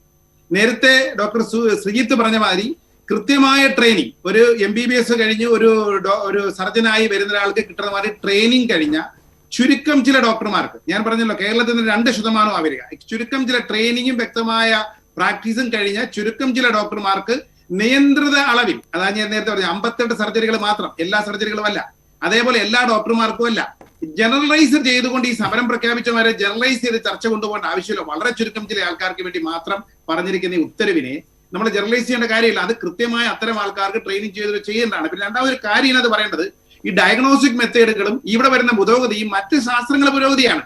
അത് നിങ്ങൾ ഉപയോഗിച്ചോളൂ, നിങ്ങളുടെ സഹായിച്ചോളൂ എന്ന് പറയുന്നത് വളരെ ബാലിശമാണ്. അത് ഈ മൊത്തം ജനവിഭാഗത്തിന്റെ ആവശ്യമാണ്. ഇപ്പൊ ഫിസിക്സിന്റെയും കെമിസ്ട്രിയുടെയും ഡെവലപ്മെന്റ് ആണ് എക്സ്റേ, MRI മുതൽ ബയോകെമിസ്ട്രി ആണ്, ലാബ് ടെക്നീഷ്യൻ പോലെയുള്ള കാര്യങ്ങൾ. ഈ ടെക്നോളജികളെ എല്ലാം കൂടെ ഉപയോഗിച്ചുകൊണ്ട് ഓരോ വൈദ്യശാസ്ത്രവും വളരുക എന്നുള്ളതാണ്. ഇപ്പം 150 വർഷം മുമ്പ് അച്ചടിച്ച പത്രം ഇപ്പോഴും അച്ചുതരത്തെ അച്ചടിക്കാൻ കഴിയുള്ളൂ. അല്ലെങ്കിൽ ഇന്നിപ്പോ ഞാൻ സൂമിലൂടെ ഈ ചർച്ച ചെയ്യുന്നത് നിങ്ങൾ അങ്ങനെ ചെയ്യാൻ പാടില്ല, നിങ്ങൾ ചാനൽ ഓഫീസിൽ വന്ന് ചർച്ച ചെയ്യണമെന്ന് പറയുന്നത് അത്രയും ബാലിശമാണ്. ഇത്തരം മോഡേൺ ടെക്നോളജികൾ ഉപയോഗിക്കാൻ പാടില്ല എന്ന് പറയുന്നത്. ഈ ഓരോ മോഡേൺ ടെക്നോളജിയും ആയുർവേദത്തിലെ ഡയഗ്നോസിസ് ചെയ്യുമ്പോൾ എന്ന് പറയുമ്പോൾ ആയുർവേദത്തിന് പ്രത്യേക ഡയഗ്നോസിസ് ടൂൾസ് ഉണ്ടാകാം, പക്ഷേ എല്ലാ മോഡേൺ ഡയഗ്നോസിസ് ഉപയോഗിച്ചുകൊണ്ട് തന്നെയാണ് ഒരു ഡോക്ടർ അത് ചികിത്സ ചെയ്യുന്നത്. കേരളത്തിലെ സാഹചര്യം പറഞ്ഞോളൂ, കേരളത്തിൽ ചെയ്യുന്നില്ല എന്നല്ല ഞാൻ പറഞ്ഞത്. കേരളത്തിലെ എല്ലാ ആയുർവേദ കോളേജുകളും മൈനർ ആയിട്ടുള്ള സർജറികൾ ചെയ്യുന്നുണ്ട്. പ്രത്യേകിച്ച് ഭഗന്തരം ചികിത്സയ്ക്ക് വേണ്ടി ക്ഷാരസൂത്രം എന്ന് പറയുന്ന ചികിത്സ അത് അറിഞ്ഞിരിക്കേണ്ടതാണ്. കാര്യം ഒരു റെക്കറൻസും ഇല്ലാതെ ക്ഷാരസൂത്രത്തെ സംബന്ധിച്ചുള്ള ഒരുപാട് കോംപ്ലിക്കേഷൻസ് വരാൻ സാധ്യത മോഡലിലുള്ള പല പ്രാവശ്യം റെക്കറൻസ് വരുന്ന 1 ലക്ഷം 1 ലക്ഷം രൂപ പലതവണ ചെലവാക്കേണ്ടി വരുന്ന ശസ്ത്രക്രിയ സർക്കാർ ആശുപത്രികളിൽ 1000 രൂപയ്ക്കും പ്രൈവറ്റ് ആശുപത്രികളിൽ 5000 രൂപയ്ക്കും ചെലവ് ഇത് മാറ്റാൻ കഴിയുന്നു. ഈ ഇത്ര സക്സസ്ഫുൾ ആയി ചെയ്യുന്ന ഒരു സർജറി ചെയ്യുന്ന ഒരു രോഗി വേദന നിങ്ങൾക്ക് ആ ഒരു പ്രോവ് ചെയ്യുന്ന സമയത്ത് ഡോക്ടർ സാദത്ത്, താങ്കൾ ഈ പറയുന്ന കാര്യങ്ങളെ പൂർണ്ണമായിട്ട് തള്ളുക സാധ്യമല്ല. താങ്കൾ അങ്ങനെ തന്നെ വളരെ വ്യക്തമായിട്ട് മനസ്സിലാക്കാനാവുന്ന വിധത്തിൽ പറയുന്നുണ്ട്. പക്ഷെ ഡോക്ടർ സാദത്ത്, അങ്ങനെയാണെങ്കിൽ ഞാൻ ചോദിക്കുന്നത്, ഈ ആയുർവേദത്തിന്റെ പഠനത്തിനകത്ത് ഈ MBBS-ൽ മോഡേൺ മെഡിസിനകത്ത് പഠിക്കുന്ന കാര്യങ്ങളടക്കം തുടക്കം മുതൽ പഠിച്ചു പോകേണ്ടുന്ന ഒരു സമൂലമായിട്ടുള്ള ഘടനാ മാറ്റം, സിലബസ് മാറ്റമൊക്കെ ഉണ്ടാക്കേണ്ടതായി വരില്ലേ? അതായത് നിങ്ങളും ഈ പറയുന്ന മോഡേൺ മെഡിസിൻ്റെ സംവിധാനങ്ങളെല്ലാം ഉപയോഗിച്ച് ഫിസിക്സും കെമിസ്ട്രിയും ഒക്കെ ഉണ്ടാക്കുന്ന ഈ സംവിധാനങ്ങളെല്ലാം ഉപയോഗിച്ചാണ് സർജറിയിലേക്ക് പോകുന്നതെങ്കിൽ നിശ്ചയമായിട്ടും ആയുർവേദത്തിൻ്റെ ഇപ്പോഴത്തെ പഠന സമ്പ്രദായങ്ങളെല്ലാം മാറ്റിയിട്ട് മോഡേൺ മെഡിസിൻ്റെ കാര്യങ്ങൾ കൂടെ സ്വാംശീകരിച്ച് അതുകൂടെ വെച്ചുള്ളൊരു ആയുർവേദ പഠനത്തിനകത്താണെങ്കിൽ കുറെ കൂടെ അത് ഗുണപരമായിട്ട് മാറുകയല്ലേ ചെയ്യുക. അങ്ങനെ സങ്കീർണമായിട്ടുള്ള ഘടനാപരമായിട്ടുള്ള തുടക്കം മുതലുള്ളൊരു മാറ്റം ഉണ്ടാകാതെ ഈ പറയുന്ന 58 രീതികളിൽ നിങ്ങൾക്ക് ശസ്ത്രക്രിയ ചെയ്യാമെന്ന് പറയുന്നത് ദോഷം ചെയ്യില്ലേ എന്ന ചോദ്യം ബാക്കിയാണ്.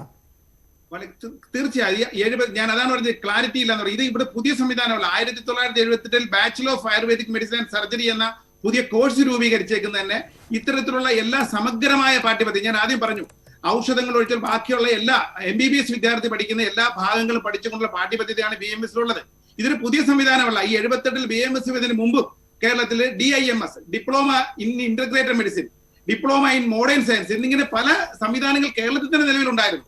78 ഈ പുതിയ കോഴ്സ് വന്നതിന് ശേഷം 88 കൂടി അത് നടപ്പിലായതിനു ശേഷം BAMS bachelor of ayurvedic medicine and surgery എന്ന് പറയുന്നത് സമഗ്രമായ കോഴ്സാണ്. പൂർണ്ണമായ ആയുർവേദം ഈ പറഞ്ഞല്ലോ സർജറി അടക്കമുള്ള കാര്യങ്ങളിൽ ആയുർവേദത്തിന്റെ തന്നെ ഭാഗമായ സർജറികൾ അടക്കമുള്ള ഭാഗങ്ങളിൽ ആധുനിക മറ്റ് വൈദ്യമേഖലയിൽ വന്ന കാര്യങ്ങളെ സ്വാംശീകരിച്ചുകൊണ്ട് അവയോട് ഉൾപ്പെടുത്തിക്കൊണ്ടുള്ള സമഗ്രമായ ഒരു കോഴ്സ് സിലബസ് ആണ്. ഈ സിലബസ് പൂർണ്ണമായും ഉൾക്കൊണ്ടുകൊണ്ടാണ് ഈ പുതിയ, ഞാൻ നേരത്തെ ഹൈക്കോടതിയിൽ ഈ സർജറി പരിശീലിപ്പിക്കാൻ സാധ്യമല്ല എന്ന് പറഞ്ഞുകൊണ്ട് IMA കേസിൽ പോയപ്പോൾ അതിനെ നിഷേധിച്ചുകൊണ്ട് പോയത്. ഞാനൊരു കാര്യം പറയാതിരിക്കുന്നില്ല, വളരെ നൈതികമായ വളരെ വളരെ വലിയ നമ്മുടെ കാര്യങ്ങൾ പറയുന്നുണ്ടെങ്കിൽ പോലും സത്യത്തിൽ എന്ത് ശാസ്ത്രീയതയാണ്. ഇപ്പൊ പെയിന്റ് അടിച്ചു കഴിഞ്ഞാൽ നിങ്ങൾ ബാക്ടീരിയ ചത്തുപോകും, അല്ലെങ്കിൽ ബൾബ് ഇട്ട് കഴിഞ്ഞാൽ ബാക്ടീരിയ ചത്തുപോകും, IMA സർട്ടിഫൈ ചെയ്താൽ ഇത് മതി എന്ന് പറയുന്ന അത്തരം അശാസ്ത്രീയത പ്രചരിപ്പിച്ചുകൊണ്ട് ഒരു വാദഗതി ഉന്നയിക്കുകയും മറുഭാഗത്ത് പൊതുജനങ്ങൾക്ക് വേണ്ടിയാണ്, നല്ല കാര്യത്തിന് വേണ്ടി ഇത് പറയുന്നു എന്നുള്ള മറ്റൊരു വാദഗതി വരുന്നത് വളരെ ശുദ്ധ സംബന്ധമാണ്. അങ്ങനെയാണ് ഈ സമരത്തിന്റെ ഭാഗമില്ലല്ലോ. ശരി, നമുക്ക് ഈ ചർച്ചയുടെ അവസാന ഭാഗത്തേക്ക് പോകണം. ഞാൻ താങ്കളിലേക്ക് വരാം ഡോക്ടർ സാദിഖ്, ഞാൻ താങ്കളിലേക്ക് വരാം. ഡോക്ടർ ഫസൽ ഗഫൂർ, ആ ഭാഗത്തിനും ന്യായീകരണ വാദങ്ങളുണ്ട്. ഇതിപ്പോൾ ഒരു കാര്യം മനസ്സിലാകുന്നത്, യഥാർത്ഥത്തിൽ ഇതിനകത്ത് നമ്മുടെ ഒരു 1/4 മണിക്കൂർ നേരത്തേക്കുള്ള ചർച്ചയിൽ പോലും സങ്കീർണമായിട്ട് അതാണോ ശരി ഇതാണോ ശരി എന്ന തോന്നലുണ്ടാക്കുന്ന വിധത്തിൽ എല്ലാ ഭാഗത്തിലും ന്യായീകരണ വാദങ്ങളുള്ള ഒരു സംഭവത്തിൽ, ഒരു വിഷയത്തിൽ വേണ്ട ചർച്ചകൾ നടത്തിയിട്ടില്ല കേന്ദ്ര സർക്കാർ. അശാസ്ത്രീയമായിട്ടാണ്, ഗൗരവമില്ലാത്ത നിലപാടാണ് ആ ഭാഗത്ത് നിന്നുണ്ടായിട്ടുള്ളത് എന്നാണോ കാണേണ്ടത്? അതായത് ഈ നമ്മുടെ നാട്ടിലെ പ്രത്യേകമായിട്ടുള്ള ആയുർവേദം എന്ന ചികിത്സാ മേഖലയെ മോഡേൺ മെഡിസിനുമായിട്ട് ചേർത്തിട്ട് കുറെ കൂടെ പുരോഗമനപരമായിട്ടുള്ള രീതിയിൽ മുന്നോട്ട് പോകണമെന്ന് ഉദ്ദേശിക്കുന്ന ഒരു വളരെ ഘടനാപരമായ മാറ്റം, അതിന് വേണ്ടുന്ന ഗൗരവത്തിലുള്ള ചർച്ച ഒരു കാര്യത്തിലും ഒരു വിധത്തിലും നടന്നിട്ടില്ല എന്നാണോ നമ്മൾ മനസ്സിലാക്കേണ്ടത്? ഡോക്ടർ ഫസൽ ഗഫൂർ, കേൾക്കാമോ? പറഞ്ഞോളൂ. അതായത് ഈ വേണ്ട രീതിയിലുള്ള ഒരു ചർച്ചയും നടത്താതെ കേന്ദ്ര സംവിധാനങ്ങൾ ഗൗരവമില്ലാതെ മുന്നോട്ട് പോവുകയായിരുന്നു എന്നാണോ മനസ്സിലാക്കേണ്ടത്? തീർച്ചയായിട്ടും മുന്നോട്ട് പോകാം. കാരണം ഞാൻ ഈ ചർച്ചയിൽ പറയാവുന്ന ഒരു കാര്യം പറയാം. ഇപ്പൊ കാരണം MRI സ്കാൻ, PET സ്കാൻ, ഇത്തരത്തിലുള്ള ആധുനികമായിട്ടുള്ള സംഭവങ്ങൾ ഉപയോഗിച്ചുകൊണ്ടാണ് ഇവിടെ രോഗനിർണയം നടത്തിക്കൊണ്ടിരിക്കുന്നത്.